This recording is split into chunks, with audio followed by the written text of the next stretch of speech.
Generals gathered in their masses, just like witches at black masses. Evil minds that plot destruction,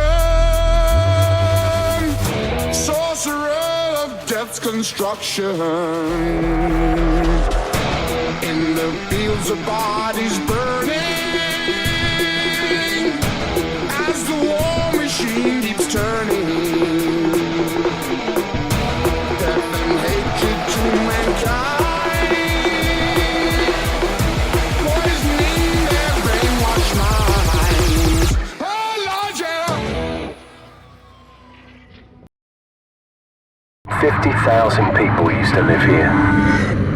Now it's a ghost town. What an intro that used to be. So, if you never played Call of Duty 4, this was the game that changed everything. This redefined the whole multiplayer experience, this elevated esports, this was a lifestyle for like 5 years. Not only that, this took the whole YouTube scene a step higher. It redefined trick shots, it just changed the whole landscape.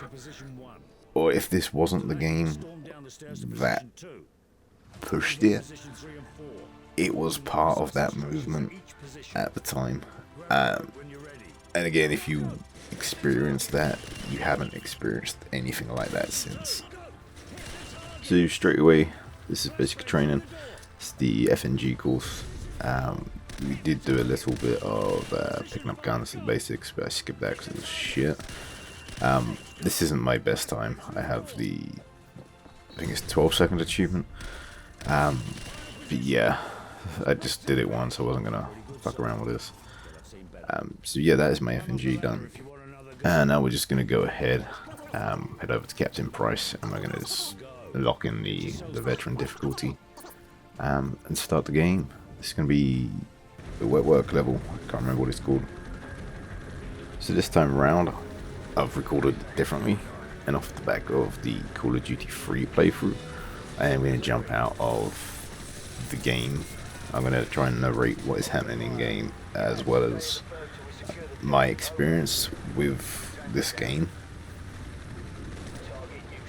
So the level is actually called Crew Expendable. It's fairly easy. You are just going to sort of raid this cargo ship. So you have 3 pretty much invulnerable NPCs with you who will sweep the whole vessel clear of any enemies if you are struggling with this level. So right near the start of this level, you may or may not notice there's something called Intel, which has been added to the game. There is 30 total. That's the first time, I believe it was the first time this was added to the game. Oh sorry, it's to the franchise. So what these intels actually did was they sort of gave you just fun cheats. So I will do a full video on this because I think it'd be pretty cool. I've never actually used them. But for example, 6th Intel would give you super contrast. I believe the Wii version had a paintball version. That was exclusive. It's like there was other ones that I believe was like slow-mo and stuff like that. But as I said, I will do a full video and we'll have a little look at those. So once you find the intel, you are going to need to get off this rig before it goes down. It's actually good fun. For me, it's sort of probably the perfect intro to a Call of Duty game. And I'm going to try and give you some sort of like history lesson on each of the maps. This would become wet work. It was, I believe, the first annoying map in Call of Duty's history. From what I can remember, I don't really recall any dark maps being as frustratingly bad as this. Most of the time in our scrims and our pro leagues, it's just a nade fest. It's fucking horrible. So, after escaping, you're going to make this leap of faith. Captain Price is obviously going to save us, and that is why we love Captain Price. So after making that jump, you are going to jump to the Middle East. This isn't a playable mission, but this is like the intro credits, I guess. And I remember this for the first time, and it was like so surreal. It was brilliant. So you will be put in the back of this taxi, and they're just going to drive you around a little bit, and then they're I'll let you see what happens.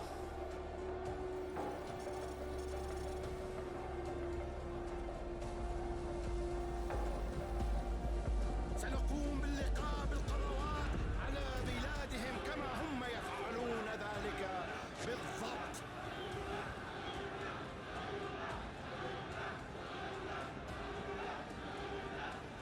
هكذا ابتدأت.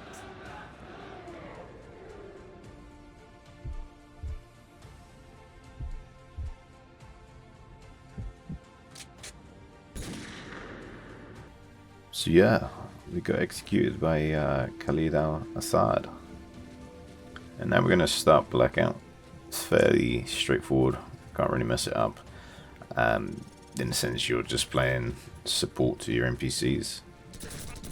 So whilst playing as Soap and part of the SAS, you've basically been sent to Russia to rescue a captured informative by the name of Nikolai.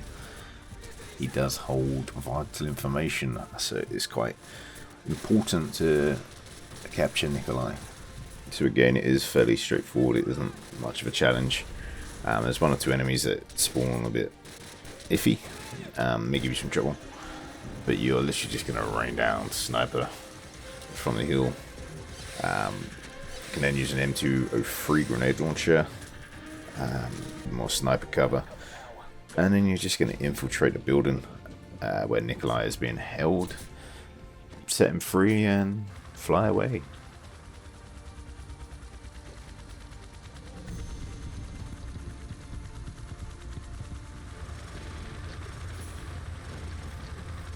So up next is Charlie Don't Surf. You're going to be playing as Sergeant Paul Jackson, a US Marine. You are participating in a joint operation to capture the enemy leader al-Assad in the Middle East. So the objective is to secure a TV station where it is believed al-Assad is broadcasting from.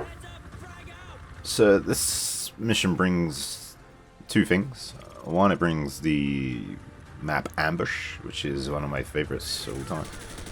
Absolutely love that map.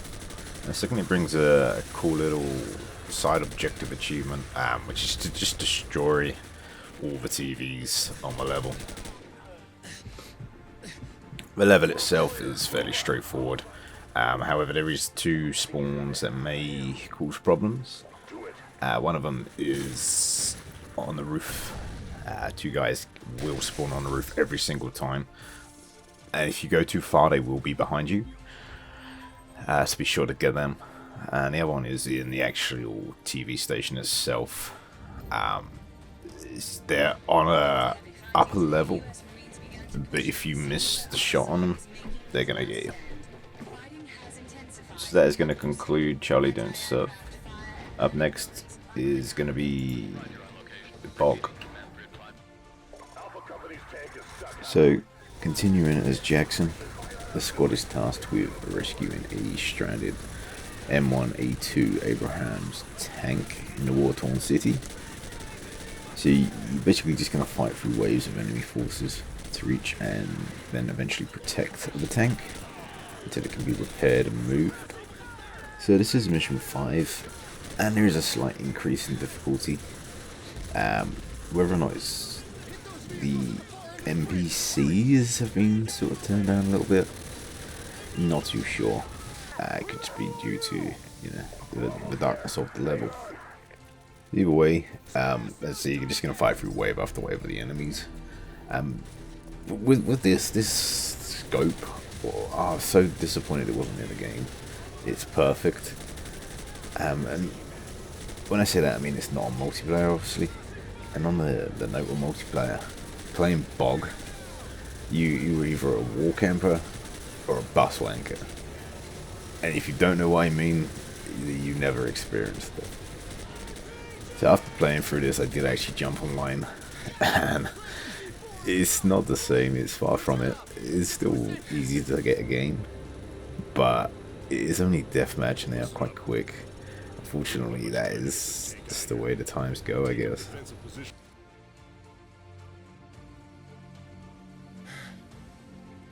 So up next, Hunted, and we'll be rejoining Soap and the SAS, who have just been shot down out of their helicopter. The objective here is to just survive behind enemy lines in rural Russia, just evading capture, to take out as many of them as you can, whilst waiting for extraction. So the level itself isn't too long, it's fairly straightforward. It is basically A to B with a few pit stops. As I say, it's not the hardest, it's not the longest, it is fairly short.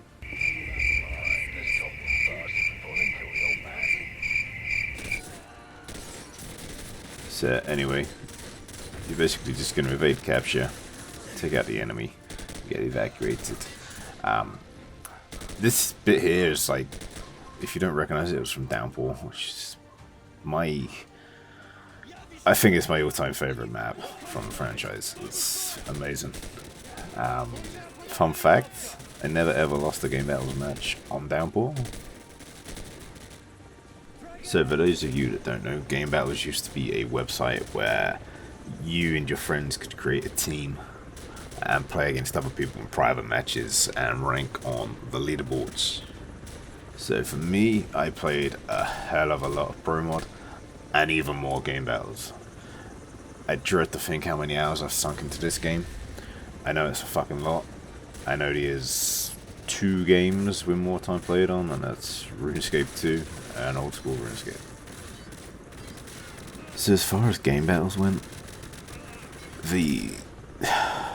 every weekend, every night, every summer holiday, we were playing that. We had a second place on the EU ladder. So that would have been 2008, but 2007 to 2008 I was playing with people I knew online. And then from 2008 I played with my brother and a couple of his friends. And we got second. It was so much fucking fun. We were the nastiest, vile pieces of shit on that fucking platform. If we lost, and we had been arguing with sort of the opponents, then it was disputed. Simple as that. Vice versa, it was a given. We beat a team called Evil Axis, who were like 118 or something to 1, and we beat them. In fact, they were unbeaten. We were their first loss, so they disputed, disbanded, and yeah, man, that was sort of the life back then. You just, if your team lost, you just rebuilt, delete, disband, whatever you call it. Next night, you got the same team, new name, new record. So up next, the infamous Death from Above. Now, this is infamous for all the right reasons, unlike other levels in the franchise. So you are going to play a gunner aboard an AC-130 gunship, and you're just going to provide air support for the SAS team on the ground. You can't fail this level. So after Death from Above, we're going to jump into a War Pig, returning to Jackson's perspective. We're going to provide cover for the M1A2 Abrams tank, War Pig, as it moves through an urban environment. The objective is to just push forward through heavy resistance, ensuring the tank reaches its destination. So I am going to jump back to the story I was telling you about Game Battles, and I did touch on this in the Call of Duty 3 playthrough. So I didn't know how much of an impact this game was going to have on me. This came out in 2007. About 3 months prior to this coming out. So for those of you that didn't watch the previous video, too long, didn't read, basically COD 3 got me into console gaming, along with Gears of War. So at this point in my life, I'm just playing RuneScape 2. I'm literally up all night playing RuneScape 2. I was in one of the biggest clans on there. In fact, I was in 2 of the top 3 clans at one point. And then if I wasn't playing that, I was just playing Call of Duty 3 or Gears of War. So as I said, about 3 months previous to this releasing, would have been around the time of the beta for this. Jagex, the company who developed RuneScape, what was RuneScape 2 at the time, actually nerfed the game. It's a separate video, but they basically removed what was called the Wilderness, where you could do player versus player. It wasn't a bug, it wasn't a mistake, it was planned to counter real world trading.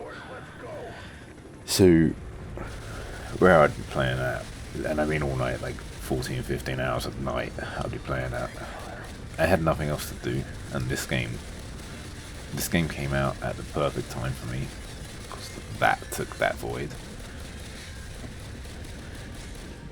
So at that point in my life, I've always been into video editing. Let's get that out there. Always wanted to make videos. So at that point in my life, I was trying to make what was the PK video on RuneScape 2. It never got finished. I hadn't long started it.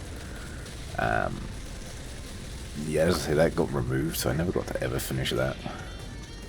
So Call of Duty 4 was when I started getting into video editing. I made like 15 montages. We uploaded game battles videos.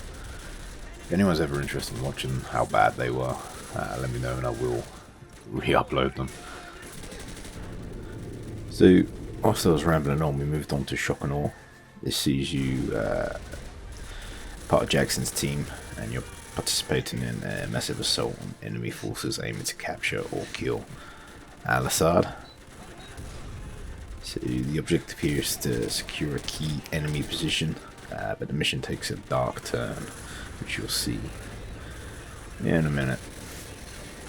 So before we get there, you are going to go through a few waves of enemy. You're going to try and rescue a few squads. And this mission would actually be the map for Backlot Online, which again is, it's got to be top 10, top 5 maps of all time. It's just a great fun map to actually play, especially 4v4s. So after rescuing the squad, we do need to get back to our helicopter for some evac. During evac, friendly heli is going to get shot down. Spoiler alert. So you can probably guess what we're going to do now. We are going to have to land and save the, I believe it's the co-pilot. Possibly the pilot, can't remember. Maybe it would just say Cobra pilot. But yeah, we're going to rescue that motherfucker.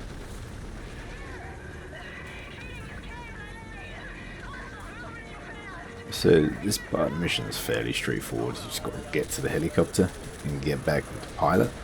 You have 90 seconds to do it. Until you pick the pilot up, you're not actually immune, but you will become super tolerant to damage whilst the pilot is on your shoulders. And then just get the pilot back to the helicopter for some evacuation. So I'm just going to let you enjoy this bit.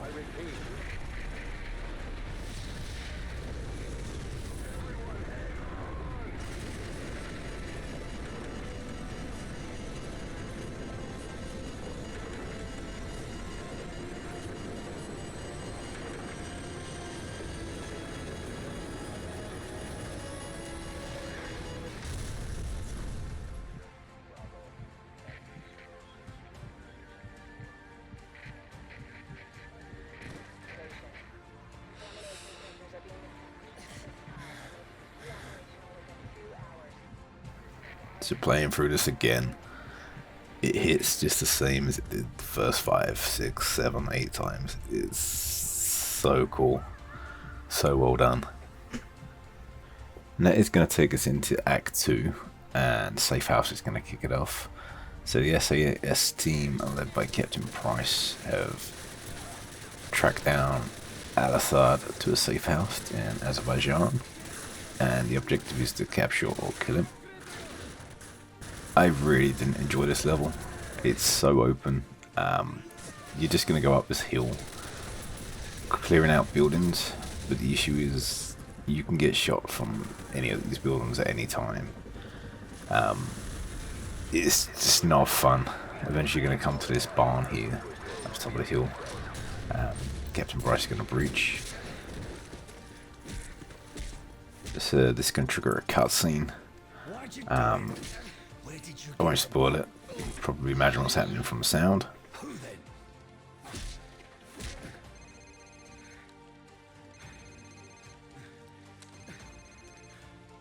Sir, it's his cell phone.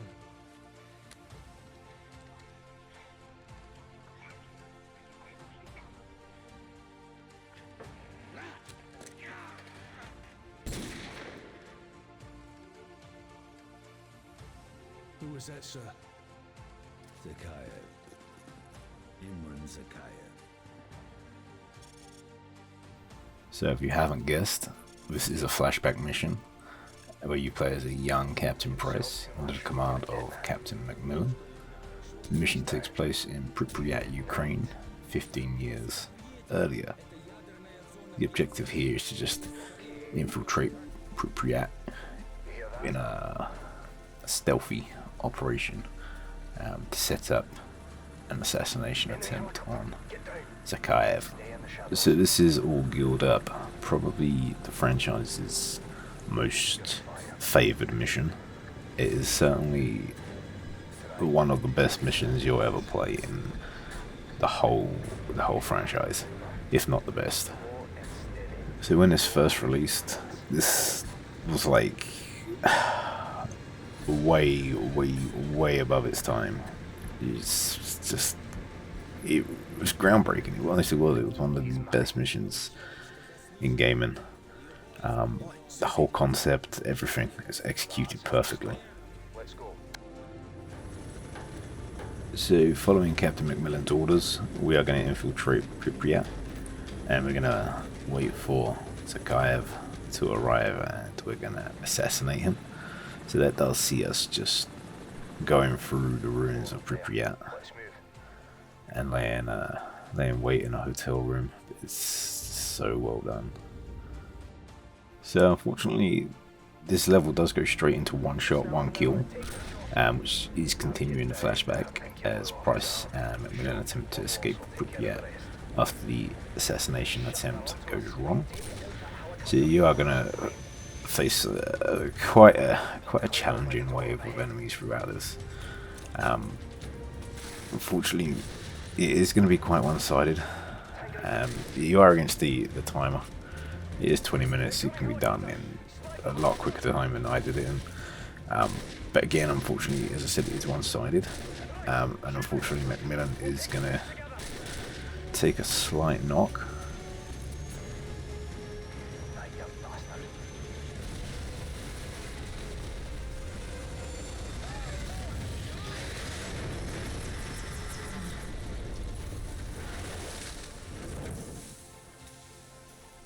So as annoying as this is, he's still quite handy with his gun. It is going to be a bit frustrating because you are going to have to place him down strategically to sort of make the most of him. Again, I am going to do a full video on this level. Not quite sure when. It might be before a World at War video, but I've got some cool ideas I want to do with this. Anyway, so if you place him down on a hill and go to this barricade here, you'll be in full control of this. Do just watch out for any sort of stray nades and people coming from between those cars, like that guy there. But once you've cleared these waves, it is just a case of evacuating. I do believe you go invulnerable from the moment you pick up. And on that note, our ride is here, so we're going to pick him up and we're going to get on a helicopter and get out of here. That is the flashback levels complete. We'll be going straight into Heat, which is back in the present with the SAS team under some very heavy attack after capturing Al-Assad. So the objective there is to just defend the farmhouse from overwhelming enemy forces and make a tactical retreat to the extraction point, which in true Call of Duty fashion is at the bottom of the hill. We came up in Safe House.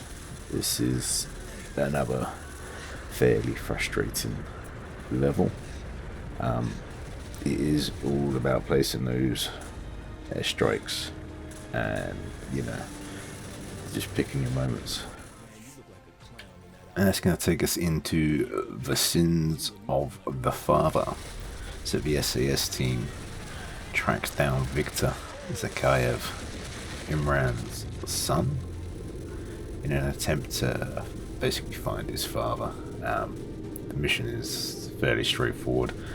You're gonna lay a trap, pretends to be some Russians up in a little overlooking log cabin thing. Mine's gone blank, can't think what they're called. Watchtower. So then you're just gonna chase Viktor through the streets of an unnamed Russian city, which I believe is Block, which again is another great sniper map. Fucking wars we'd have on some Block showdowns, man. Just if you met one guy that would just be so stubborn, he'd camp his building, because you had a sort of building either side like you see there. Man, he'd constantly go back there, there'd be claymores on the stairs. 9 out of 10 times he'd have a Dragunov sniper rifle. Yeah, or if he was being sneaky, he'd be in the underground room, just behind the barrels, head glitching, and just popping heads across the map. Again with his claymores. Once his claymores were gone, he'd pick up your weapon and he'd sit there waiting for you to come back. So after we chase up Viktor up onto this roof, unfortunately our lead is going to end here.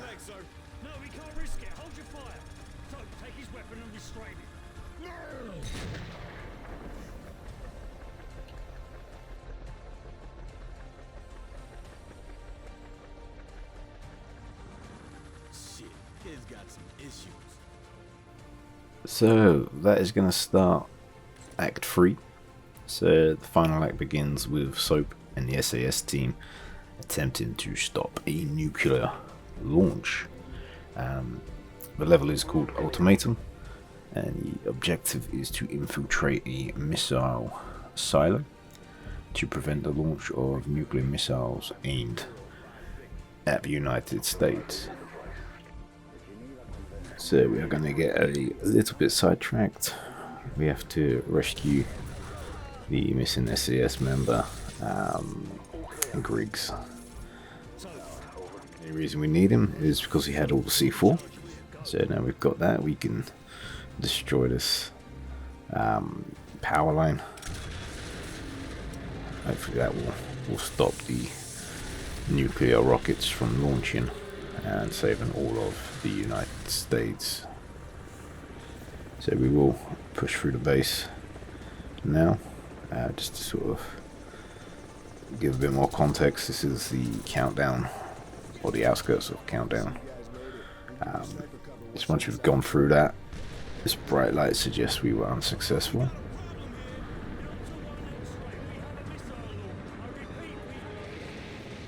So from here we're going all in, and that is the name of the next mission. So we're still part of the SAS at this point. So the SAS team is going to fight their way into the missile control facility. We will go through the actual countdown map. Didn't really like that map, to be fair. Didn't really care for it whenever it came up. But yeah, so yeah, we're just going to play through this all-in level now. Unfortunately, we are nearing the end of this playthrough. So the level all-in is fairly straightforward. There was 2 tanks, you just had to put C4 on. You can literally run straight up to them, plant the C4, run back and detonate. Once you've done that, you're just going to come to the top of the map up here. You're going to cut through the grills, rappel down. And that is going to take us straight into no fighting in the war room. This is up against the clock mission. Time is running out to stop the missiles. I believe we get 9 minutes. The objective here is to just navigate through heavily, and I mean heavily fortified corridors to reach the control room and abort the launch in time. The level itself wasn't too shit. I mean, it starts like GoldenEye did, just fucking awesome little tribute, whether or not they meant to, I don't know. Yes, the level itself isn't too bad, but there is 1 or 2 spots where you physically cannot shoot all 3 directions at once.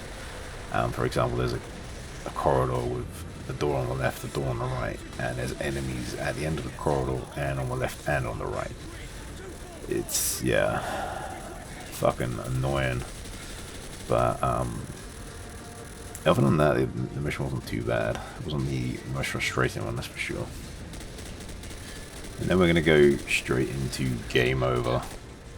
It's the final mission, and the final mission sees the SAS team making a desperate escape from the missile facility as it's destroyed. Escaping in a jeep while being pursued by Zakhaev's forces. It's going to be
So with Zakhaev finally dead, we are going to be airlifted, and that was Call of Duty 4, or one of my all-time favorite games. Absolutely love that playthrough. Now, if you're new to the game, I do have one final surprise for you. Welcome to the Mile High Club. This is an optional bonus mission unlocked after completing the campaign. It is a fast-paced hostage rescue on a hijacked airplane. You have 60 seconds to get to the hostages and save them. Now, I did this on my 4th attempt. Back in the day, there was a website called Xbox360achievements.com, and they placed me as the 4th person in the world to 1,000 gamer score on COD 4. I don't know how accurate that is. Yeah, the 4th person to do Mile High. I then obviously, it was like the 50th to get the fucking 10th prestige. Honestly, can't express how much love I have for this game. I would buy a remaster of the remaster if it came out. And with that said, this was the Mile High Club. This was the Call of Duty 4 playthrough. I will see you fairly soon for World at War, which I am not looking forward to. Peace out.